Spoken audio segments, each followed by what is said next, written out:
Morning students. Today we are going to start a new chapter, that is chapter number 7 from the portion of your history, that is colonial education and its impact. In this chapter we are going to study about education during the colonial time, in which we will study about the English Education Act 1835, Wood's Dispatch 1854, and about other commissions. Now,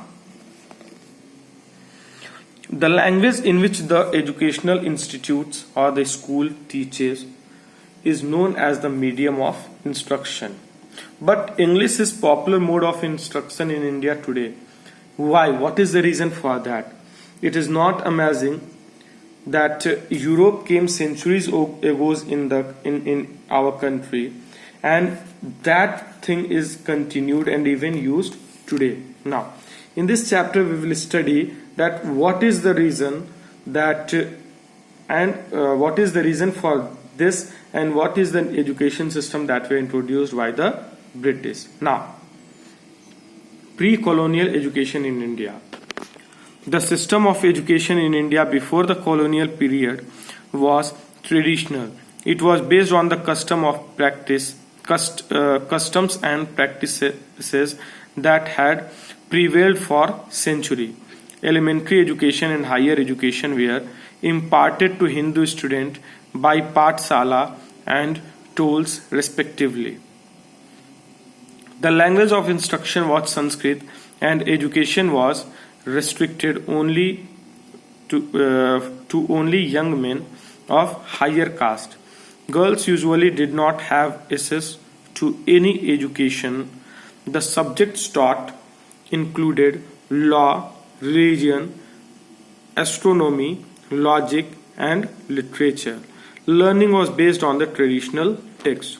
So what happened that before the colonial period in India, the education system was based on the custom and the practices that was there in the country, that prevailed from the many years. Now, the elementary education, the basic education was done in Pathsala and tolls.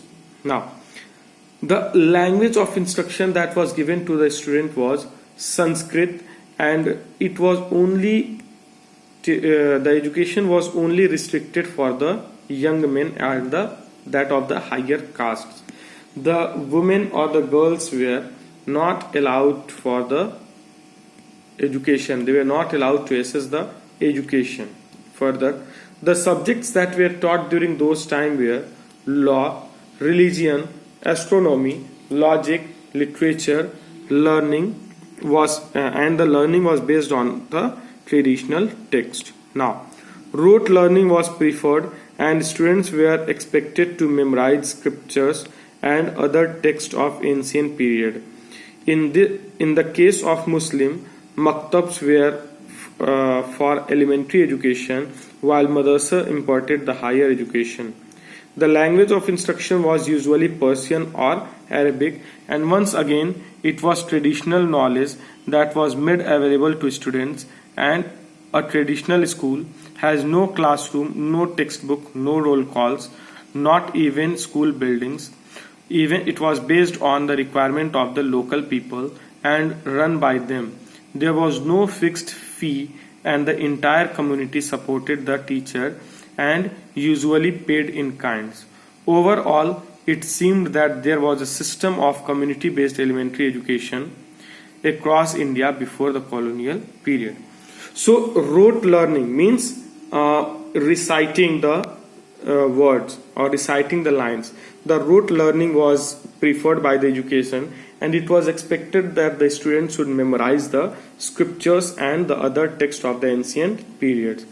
For the Muslim, the maktab were for the elementary, and the madrasa were for the higher education. Again, the instruction for the Muslims were Persian and Arabic.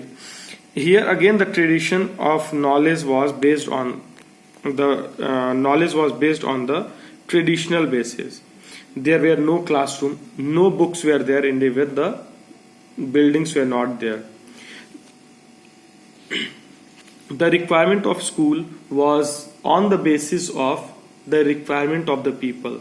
the local people used to run the school, and the teachers used to be paid by the local people in the terms of kinds or whatever thing required by him. Now, overall, there was a system. We can say that the education system at that time was a community based, means the community used to decide about the education, where the education should be imparted and what type of education should be imparted. Now, tomorrow I will begin the topic education during the colonial rule. Thank you.